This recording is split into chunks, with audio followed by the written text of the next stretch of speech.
française, un bien précieux, un bien unique, qui n'a perdu de vue depuis longtemps et qui porte un mot tout simple. Ça s'appelle l'espoir.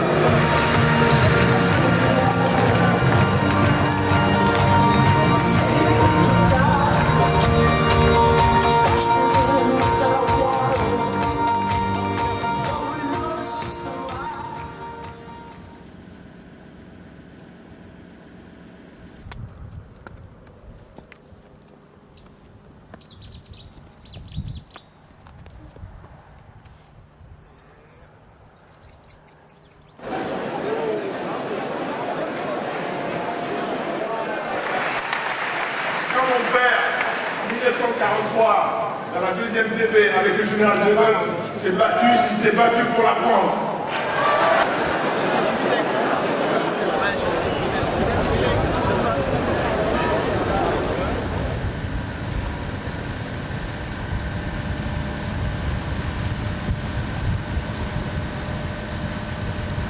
Allez. Monsieur Estrosi est disponible pour les interviews, il adore ça.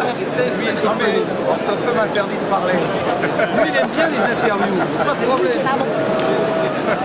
Mais écoute-moi, il faut s'affranchir parfois.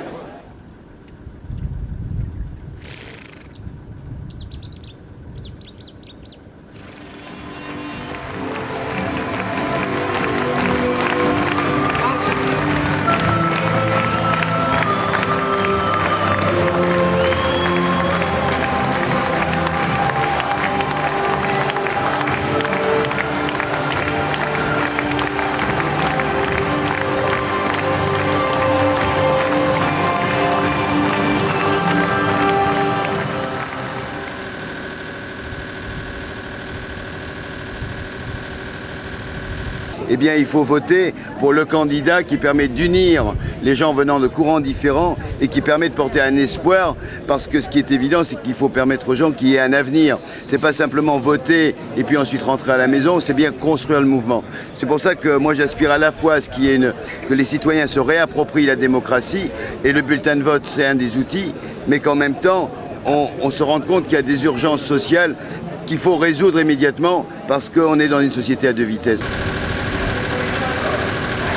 Mais quels éducateurs serions-nous si nous étions incapables de punir les délinquants? Quels éducateurs serions-nous si nous cherchions toujours à excuser le crime ou le délit? Quels éducateurs serons-nous si nous fermons les yeux sur toutes les fraudes? Je veux bâtir une république où les hommes politiques, les fonctionnaires, les juges, ils ne sont pas au-dessus des lois. Les policiers, les femmes assument leurs responsabilités. Et c'est parce que la société assumera ses responsabilités que les jeunes comprendront la nécessité d'assumer les leurs. On me dit, Nicolas, il ne faut pas créer une tension. Il ne faut pas donner de prétexte aux casseurs. Il faut à tout prix éviter de créer les conditions de l'affrontement. Je connais ces raisons. Veut-on pour cela que la police se dérobe, qu'elle ferme les yeux, qu'elle n'interpelle pas les vendeurs, qu'elle laisse les voyous libres d'agir? Si nous interdisons aux policiers de poursuivre des délinquants de peur qu'il leur arrive un accident, quelle société préparons-nous?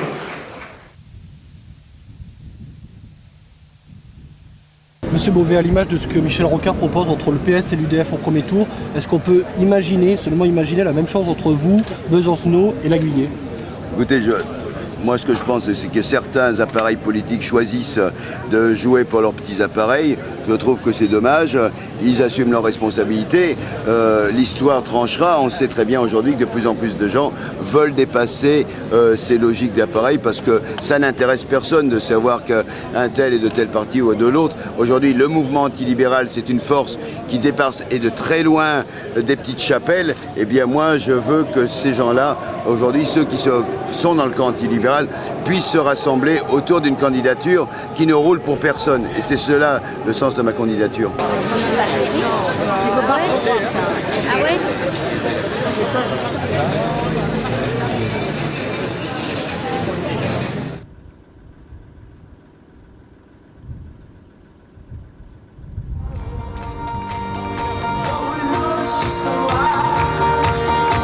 Stay so still.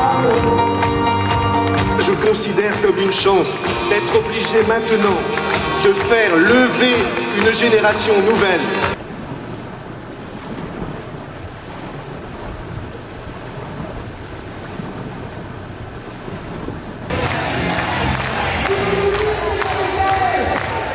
Il y a un monde où la seule réponse qu'on fait aux jeunes, ce sont les coups, c'est la bague dans les quartiers. Voilà.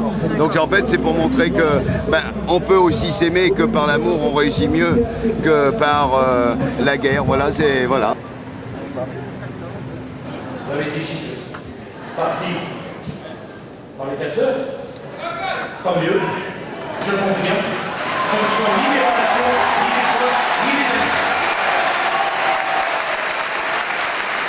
Je ne cherche pas à être l'ami du voyou et je ne cherche pas à être populaire parmi les trafiquants et les fraudeurs.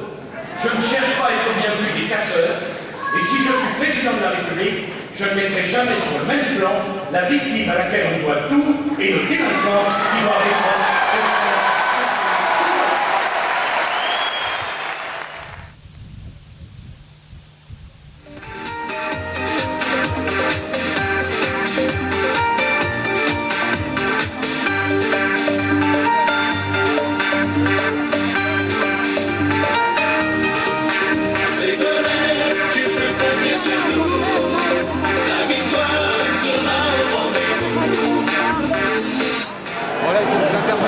Non, non, non.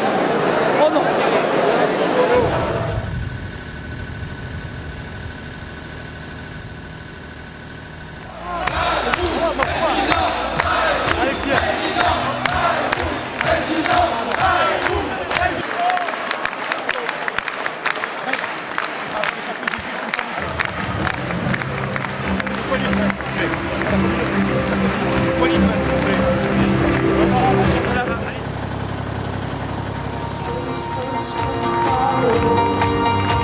Je considère comme une chance d'être obligé maintenant de faire lever une génération nouvelle, de présenter aux Français des visages nouveaux.